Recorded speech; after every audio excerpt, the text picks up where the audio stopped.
Now, in the beginning of the call, we're always going to hear all the objections in the world. We're going to hear, I'm not interested. Leave me alone. Stop calling me. Please add me to the do not call list. Don't you know I'm on a do not call list?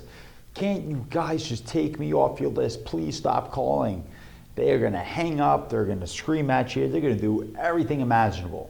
Face it, we're phone sales individuals. We're running an insurance agency selling a product that nobody really has an interest in but needs. We're selling a product that everybody has in their minds and they compare us to car salesmen.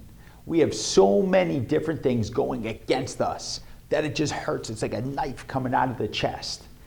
But we need to be able to respond. We need to be able to be on par all the time. Now, it's important that you go review the 10 steps to objections and you learn how to conquer them. Although there's some beginning variables, as we just went over previously, how you're supposed to answer the call. Now, the beginning is the most important thing ever. Again, as I always state, you have 6 seconds to make your impression. But if first that customer gets out that they're just not interested, they don't want you calling again, right there you have to stop by somebody in their tracks, especially if you're selling short-term major medical. What my responses are and what I love to do all the time is, Mr. Jones, whoa, whoa, whoa, whoa, totally understand that. That's exactly why I wanted to give you a call, because you aren't interested. Matter of fact, a lot of people aren't interested until they hear that they can save up to 40%.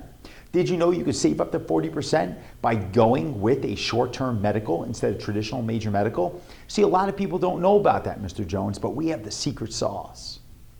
If you tell somebody this is unimaginable and or something they don't hear all the time, they will stop in their tracks and they will listen to you.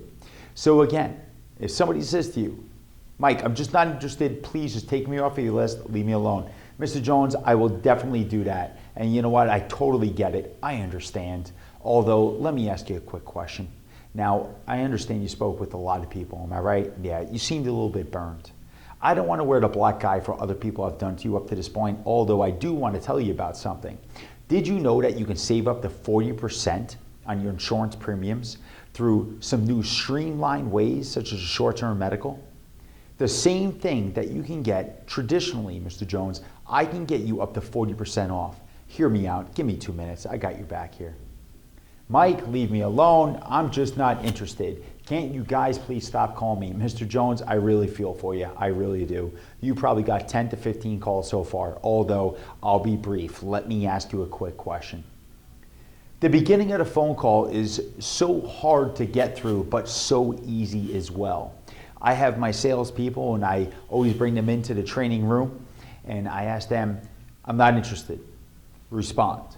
And my guys are spitfire, but the only reason why is because we go over it so many times that it's branded on their brain. Now, some of my guys have some pretty good responses, and we say, you know what, Johnny, I'm not interested. Michael, I totally appreciate that. Of course you're not interested. Give me 2 minutes of your time. I'll show you how you can keep your money in your wallet instead of putting it inside the insurance companies. There's always different ways to say things that would get somebody, I'm sorry, what'd you say? Or if they say, you know what, Michael, please put me on the DNC list. They'll say, Johnny, put me on the DNC list. He'll say, Michael, the DNC list, not a big deal. Definitely putting you on that. Matter of fact, I already did. But before I do that, I need to ask you a few quick questions. Now, firstly, you were looking for a family plan. Is that correct? Whenever anybody says anything to you over the phone and they give you that objection, your first rule has to be to ignore it and to move on. Never answer right away. Ignore it and proceed. And then if they bring it up again, the same one, they say, dude, just take me off of the do not, take me off your list, put me on a do not call list. Your next step should be, totally understand that, but just let me ask you a question. Why do you feel that way? And then they're either going to yell and let them yell because they're going to run out of steam. And just that, but don't be sarcastic with it. You have to be nice at this point. Now, when they run out of steam, say, all right, Mr. Jones, now if I do that for you, will you give me 2 minutes?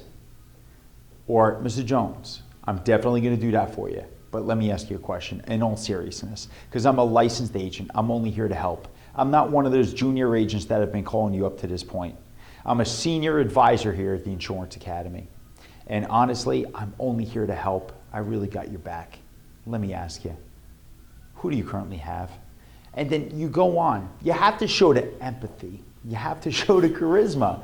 You have to be enthusiastic with somebody in order to get their attention, but you also have to listen. If you don't listen to an individual, you won't hear the key buying signals. And the key buying signal in the beginning is that if they give you an objection, that means they're scared because they want to buy. But it also can mean that they've been so beat up that they're just annoyed and they don't care that they have to buy. So you have to make them want to buy again.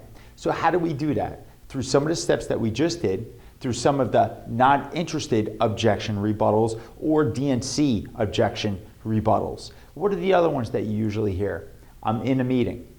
Mr. Jones, I totally understand and appreciate that you're in a meeting, although you took 2 minutes to see who this may be, and you know what? Glad that you did, because I'm actually a senior advisor here at the Insurance Academy, and I hardly ever make cold calls. See, Mr. Jones, I'm training a bunch of junior agents at this time.